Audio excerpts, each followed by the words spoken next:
Hi hello namaste welcome back to my channel sorry మామున్నటి నా channel కనుక మీరు ఫస్ట్ టైం చూస్తున్నట్టయితే ప్లీజ్ దయచేసి సబ్స్క్రైబ్ చేసుకోండి. ఆల్రెడీ సబ్స్క్రైబ్ చేసుకుంటే కనుక నా వీడియోస్కి లైక్ చేయండి, షేర్ చేయండి, అలాగే కామెంట్ కూడా చేయండి. ఈరోజు మీ ముందుకు వచ్చేస్తున్నాను.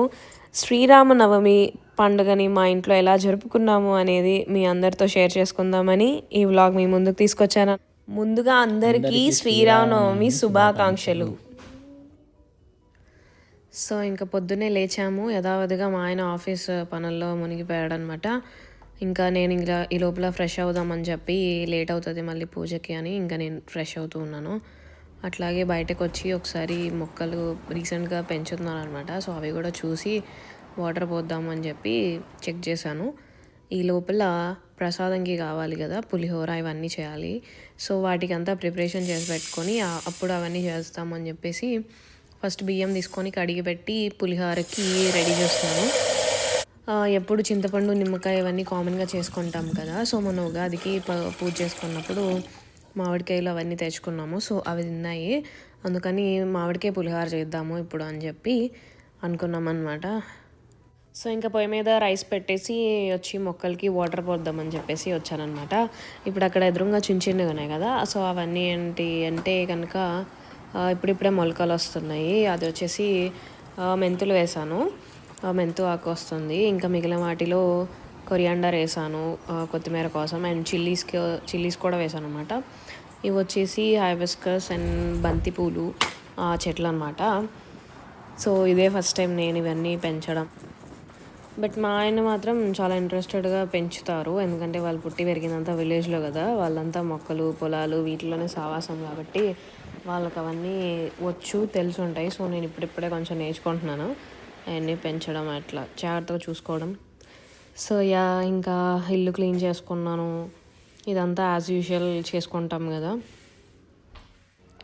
ఇంక ఇల్లు క్లీనింగ్ ఇదంతా అయిపోయిన తర్వాత వెళ్ళి బాత్ చేసి వచ్చేసి ఇంకా పూజ దగ్గర అంతా కూడా క్లీన్ చేద్దాము అని చెప్పేసి స్టార్ట్ చేశాను అనమాట. సో ఇంకా ముందు రోజు పూజ చేసుకున్న వాటి పువ్వులు అవన్నీ ఉంటాయి కదా. సో అవన్నీ తీసేసి పటాలన్నీ ఒకసారి మళ్ళీ క్లీన్ చేసి పెట్టుకుందాము అని చెప్పి స్టార్ట్ చేశాను.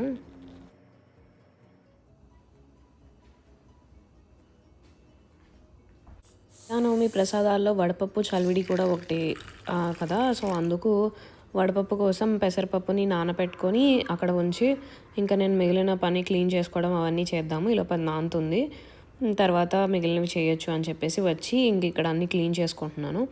సో ఇక్కడ చూస్తున్నారు కదా బాలరాముని విగ్రహం. ఇది వచ్చి నేను అయోధ్యకి వెళ్ళినప్పుడు అక్కడ తీసుకున్నాను అనమాట. చాలా బాగుంటుంది నాకు అది విగ్రహం. అది చూసినప్పుడల్లా కూడా చాలా క్యూట్గా అనిపిస్తుంది రాముడి ఫేస్. సో అది ఇంకా దానికే ఇప్పుడు పూజ చేసుకుంటున్నాము. ఇంకా ఈలోపు మా ఆయన కూడా ఫ్రెష్ అయ్యి వచ్చి బొట్టు పెట్టించుకుంటున్నారు.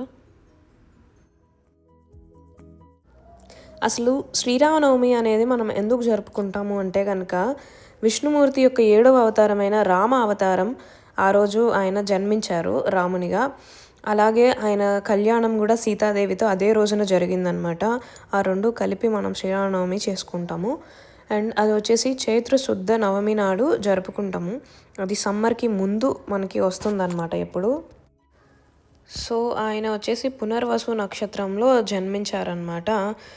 అండ్ ఇంకా ఈ ప్రసాదాలు ఇవన్నిటికీ కూడా ఎందుకు కరెక్ట్గా ఇవే మనం చేస్తాము శ్రీరామనవమికి అనే దానికి కూడా ఒక విశిష్టత అనేది ఉంది. ఈ వడపప్పు, పానకం, చలివిడి ఇవి ఎందుకు చేసుకుంటాము అనే దానికి మీకు ఇప్పుడు చెప్తాను. ఇక్కడైతే ముందుగా నేను మామిడికాయ పులిహోరకి ప్రిపరేషన్ జరుగుతుందనమాట. మామిడికాయని గ్రేట్ చేసుకుంటే పేస్ట్లా వచ్చింది. సో అది నేను రైస్లో కలిపేశాను, సాల్ట్ కూడా కొంచెం వేసుకొని. రైస్ ఉడికిస్తున్నప్పుడే పసుపు వేద్దాం అనుకున్నా, బట్ మర్చిపోవడం వల్ల ఇప్పుడు తాలింపులోనే పసుపు వేసి ఇంకా నేను తాలింపు పెట్టేసాను అనమాట. తాలింపు వేయగానే ఆయిల్ వేడిగా ఉంటుంది కాబట్టి ఫస్ట్ ప్యాటిలతో కొంచెం అట్లా మిక్స్ చేసి తర్వాత ఇంకా నేను చేత్తో మిక్స్ చేసేసాను అనమాట. సో ఇట్లయితే కొంచెం ఫాస్ట్గా అండ్ ఈవెన్గా అన్నిటికీ పడుతుంది. అండ్ మెతుకులు కూడా ఎక్కువ మెత్తగా అయిపోకుండా, అంటే నలిగిపోకుండా ఉంటాయి, విరగకుండా. సో ఇప్పుడు మనం పానకం చేస్తున్నాము. సో పానకం అనేది ఎందుకు మ్యాండేటరీగా శ్రీరామనవమికి మనం తాగుతాము అంటే కనుక ఇప్పుడు సమ్మర్కి ముందులో వస్తుంది. సో సమ్మర్లో ఏంటి మనకి టెంపరేచర్స్ అన్నీ బాగా రైజ్ అవుతాయి. సో దానివల్ల మనకి బాడీ ఇబ్బంది పడుతుంది. సో బాడీని మనం కూల్ చేయడానికి ఈ పానకం అనేది చాలా యూజ్ అవుతుంది. అలాగే వడపప్పు, చలివిడి ఇవి కూడా అనమాట. సో ఇవన్నీ కూడా మనం తీసుకుంటే మన బాడీని రెగ్యులేట్ చేయడానికి బాడీలో ఉన్న హీట్ని యూజ్ అవుతుంది. కాబట్టి పానకం, వడపప్పు, చలివిడి అనేది మనం శ్రీరామనవమికి పెట్టుకుంటాం. ఎందుకంటే ఆ కాలానికి తగిన ఫుడ్ కాబట్టి మనం అప్పుడు పెట్టుకొని దేవుడికి ఇచ్చి మనం తీసుకుంటాం అనమాట. సో అసలు ఇప్పుడు పానకం ఎట్లా చేస్తాము అంటే ఫస్ట్ వాటర్ తీసుకొని దానికి మీకు స్వీట్నెస్కి తగినంత బెల్లం దాంట్లో యాడ్ చేసుకుని దాంట్లో ఇప్పుడు చూపించాను కదా మిరియాలని బాగా పొడి చేసుకొని ఆ మిరియాలు వేసుకొని అలాగే యాలకులు కూడా కొంచెం పొడి చేసుకొని అవి కూడా వేసుకొని తులసి ఆకులు కూడా వేసుకుంటే మంచిది.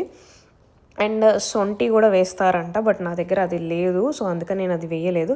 సో ఇవన్నీ కూడా ప్లెయిన్ వాటర్లో వేసి అట్లా కలిపేసి మనం పక్కన పెట్టుకొని ఉంటే చాలు, అదే పానకం అయిపోతుంది. అండ్ వడపప్పు అంటే కనుక మీరు ఇందాక చూసారు కదా నానబెట్టాను పెసరపప్పు, అదే చలివిడి వచ్చేసి ఇప్పుడు నేను చేస్తున్నాను. అలాగే కొంచెం వాటర్ తీసుకొని దాంట్లోకి మళ్ళీ స్వీట్నెస్కి తగినంత బెల్లం వేసి ఆ వాటర్లో బెల్లం అంతా కరిగిపోయిన తర్వాత దాంట్లో నేను ఇప్పుడు బియ్యం పిండిని యాడ్ చేస్తూ ఉన్నాను అనమాట. సో కొంచెం కొంచెంగా యాడ్ చేసుకుంటూ ఉంటే మీకు ఉండలు కట్టకుండా మంచిగా కలుపుకోవచ్చు. ఇదేంటంటే నేను ఇంట్లోనే బియ్యంని నానబెట్టి పొడి చేశాను. సో అందుకని బాగా మెత్తగా అయితే అవ్వలేదు. అందుకని ఆ అయిన దాన్ని నేను ఇట్లా జల్లెడతో కొంచెం అట్లా జల్లిస్తున్నాను అనమాట. సో అది కొంచెం కొంచెంగా పడినప్పుడు నేను దాన్ని కలిపేశాను.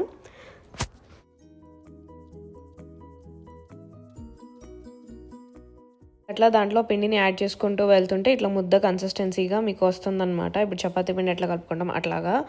సో మీకు ఇంకా పలచగా ఉందనిపిస్తే ఇంకొంచెం పిండి మళ్ళీ మీరు కొంచెం యాడ్ చేసుకొని కలుపుకోవచ్చు. లేదా బాగా గట్టిగా ఉందనిపిస్తే కొంచెం వాటర్, బెల్లం కలిపి మళ్ళీ దాన్ని మీరు అట్లా అడ్జస్ట్ చేసుకోవచ్చు అనమాట. దాంట్లో ఇంకా ఎండు కొబ్బరి, ఇలాచీ వేసుకొని కొంచెం అట్లాగే నెయ్యి కూడా కలుపుకొని దాన్ని ఇంకా ముద్దగా చేసుకుంటే రౌండ్ షేప్లోకి వచ్చేస్తుంది. సో ఇంకా అక్కడితో మీకు చలివిడి కంప్లీట్ అయిపోయినట్టే.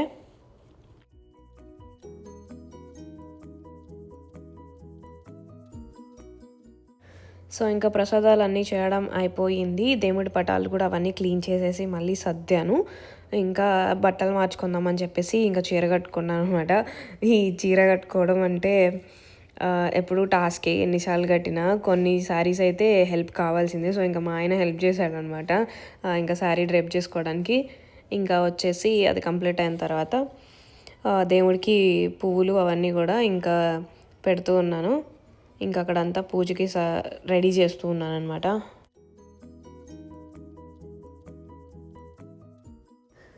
విష్ణుమూర్తి ప్రతి ఒక్క అవతారానికి కూడా ఒక్కొక్క గ్రహానికి ప్రామాణికంగా ఉంటుందన్నమాట. ఎగ్జాంపుల్ అంటే ఇప్పుడు నరసింహస్వామి అవతారం వచ్చి కుజగ్రహానికి ఆయన ఇంపార్టెంట్. అలాగే కృష్ణావతారం అయితే చంద్రగ్రహాన్ని సూచిస్తుంది. అలాగే శ్రీరామ అవతారం వచ్చేసి కనుక నవగ్రహాలకి అధిపతైన సూర్య భగవానుని సూచిస్తుంది. ఇప్పుడు మీరు తీసుకుంటే వాళ్ళ వంశం కూడా వచ్చేసి సూర్య వంశమే కదా. సో అట్లాగా ఉంటుందన్నమాట. అలాగే ఈ శ్రీరామనవమి అనేది మనకి తొలి పండుగతో సమానం అనమాట. ఎందుకంటే ఉగాది నుంచి మన సంవత్సరం ప్రారంభం అవుతుంది అని మనం తీసుకున్నట్లయితే కనుక సనాతన ధర్మం ప్రకారం శ్రీరామనవమి అనేది మనకి వచ్చే తొలి పండుగ. అండ్ ఈరోజు రామనామ జపం చేయడం అలాగే రామాయణ పారాయణం చేయడం కూడా చాలా మంచిది అన్నమాట. ఎందుకు అంటే కనుక అది ఎప్పుడు చేసుకున్నా మంచిదే.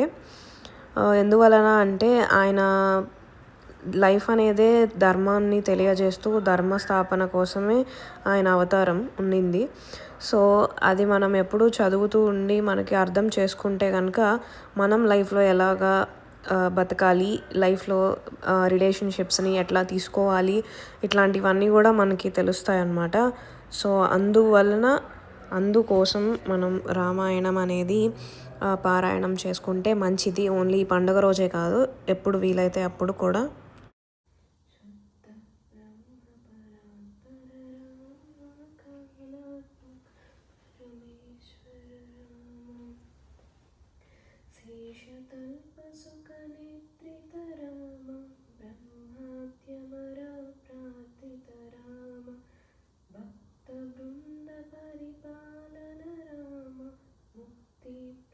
సురమునిత రామ చండ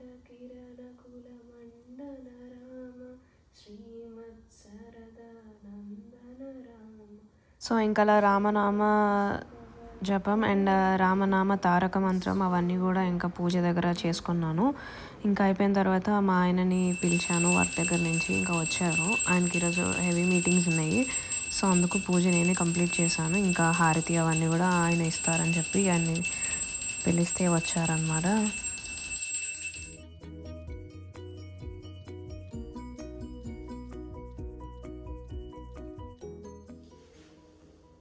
సో ఇంకా అలా హారతి తీసుకున్నాము. పూజ కంప్లీట్ అయిపోయింది. ఇంకా కొబ్బరికాయ ఉంటే అది దండం పెట్టుకొని కొట్టామన్నమాట.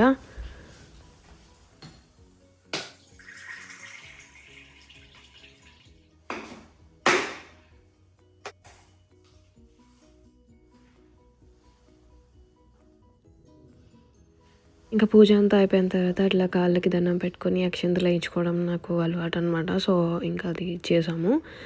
ఇంకా అది అయిపోయింది. ఇంకా తిందాము అని చెప్పి ఇంకా కూర్చున్నాము. ఫుడ్ అంతా కూడా ఎక్కువ ఏం చేయలేదు. ఆ పనులు అవన్నీ చేసేప్పటికి నాకు టైం అయిపోయింది. సో పులిహోర ఒకటే చేశాను. అదొకటే ఇంకా తిందామని కూర్చున్నాం అనమాట.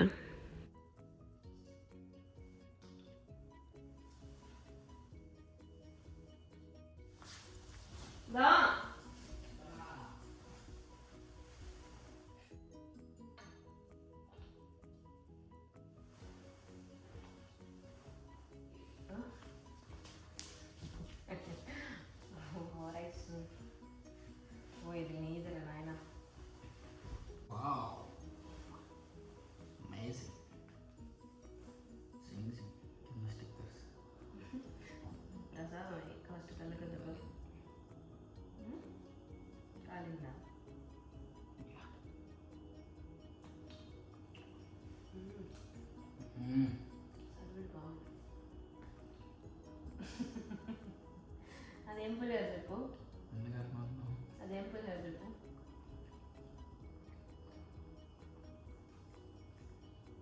సో ఇంకట్లా ఇద్దరం మాట్లాడుకుంటూ కబర్లు చెప్పుకుంటూ తినేసామన్నమాట. సో మా ఇంట్లో శ్రీరామనవమి పండుగ మొదటి పండుగ ఇట్లా జరిగింది. మీ అందరిది కూడా బాగా చేసుకున్నారని ఆశిస్తున్నాను. మరొకసారి అందరికీ శ్రీరామనవమి శుభాకాంక్షలు. అందరూ ఆయురారోగ్యాలతో సుఖ సంతోషాలతో ఉండాలి అని ఆశిస్తూ మీ సారిమమ్మనేటి.